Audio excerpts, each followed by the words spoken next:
investigación-acción. En cuanto a la epistemología de la investigación-acción, no hay valores absolutos en el conocimiento científico, es decir, no podemos generalizar los resultados, ya que pues no todos los individuos tienen el mismo comportamiento repetitivo. En el siglo XVIII el mejoramiento social llegaría con la extensión del pensamiento racional a todos los dominios de la vida humana y social.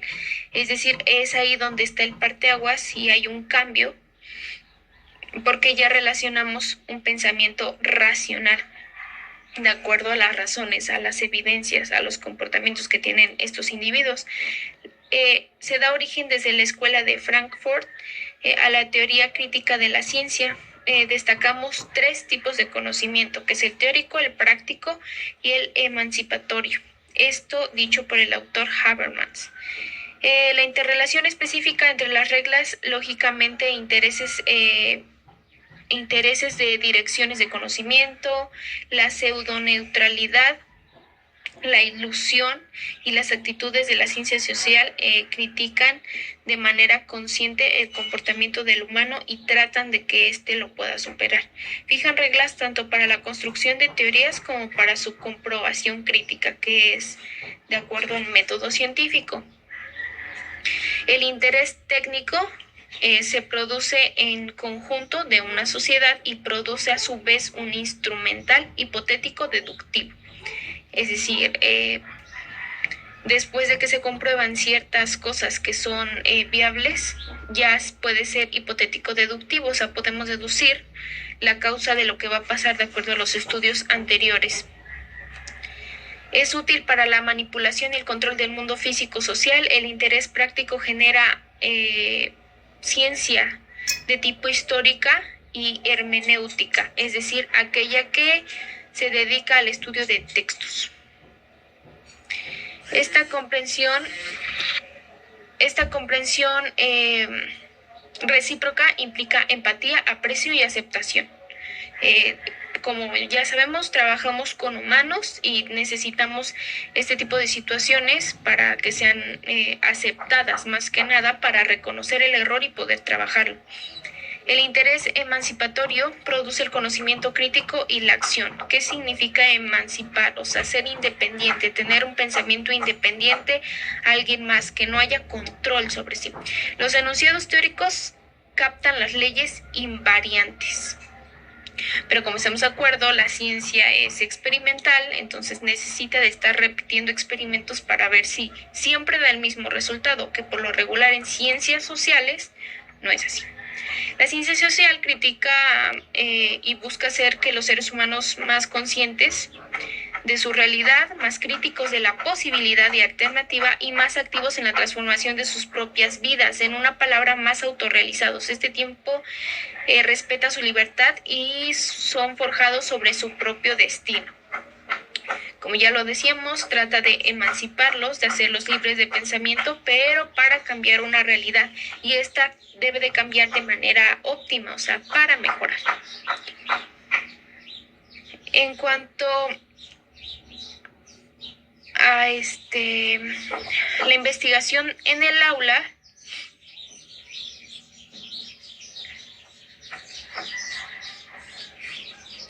podemos notar que existe una reconceptualización, es decir, que tenemos que darnos cuenta que aquello que nos sirve se tiene que transformar. Pero ¿cómo lo vamos a lograr? Siendo docentes participativos. Los contenidos programáticos, los métodos didácticos, los conocimientos significativos tienen que estar estudiados en la comunidad docente.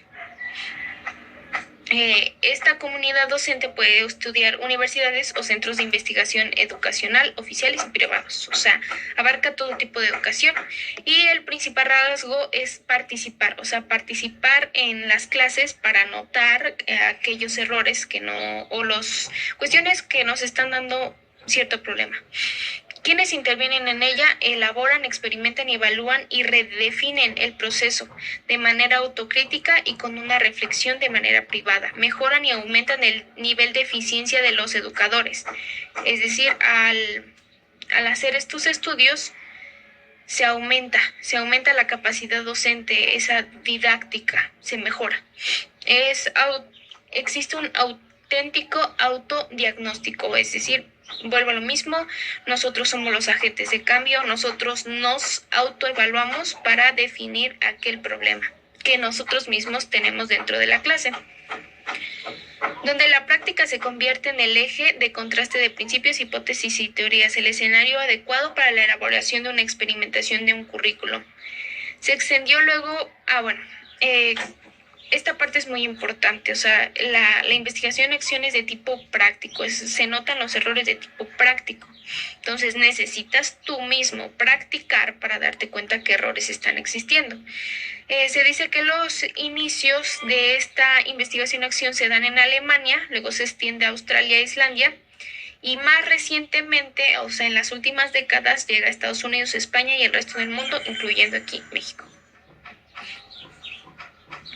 La investigación-acción dentro del aula maneja aspectos generales que elabora un plan de cambio, lo ejecuta, lo evalúa para la superación del problema y su progreso personal y posteriormente repite el ciclo y estas etapas, como ya lo habíamos mencionado.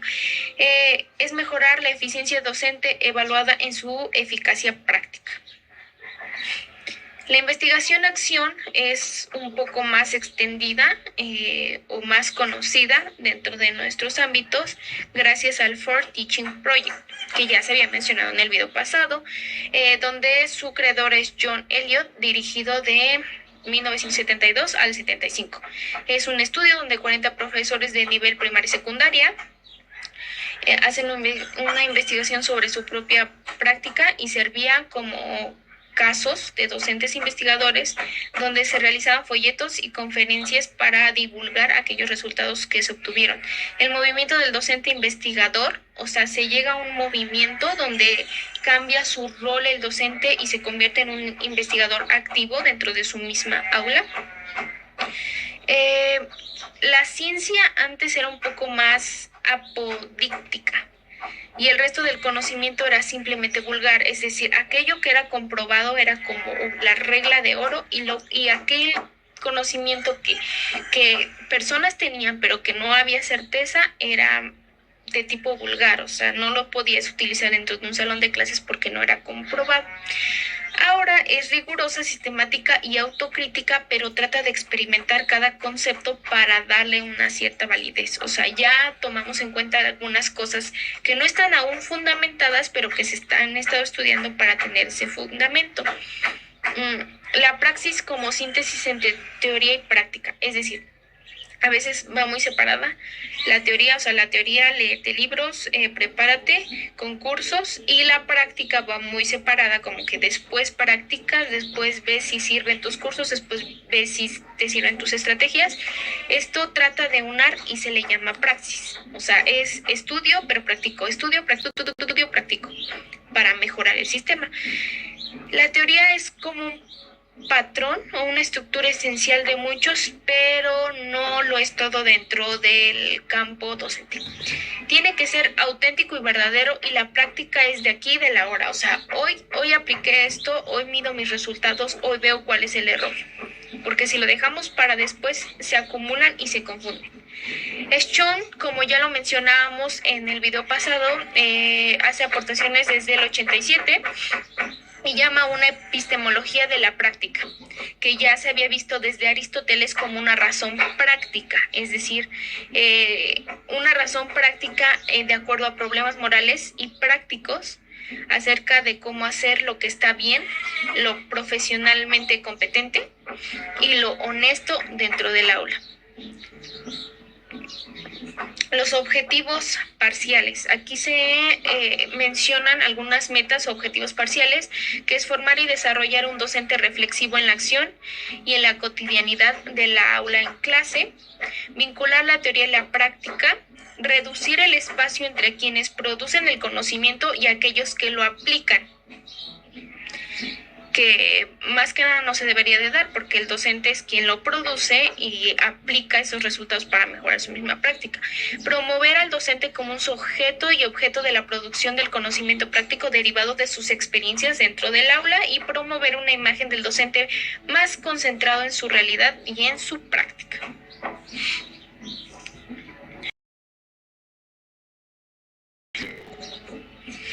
Hasta aquí hemos aunado de manera muy general aquellos antecedentes y aspectos que ya habíamos visto un poco más detallados en el video anterior.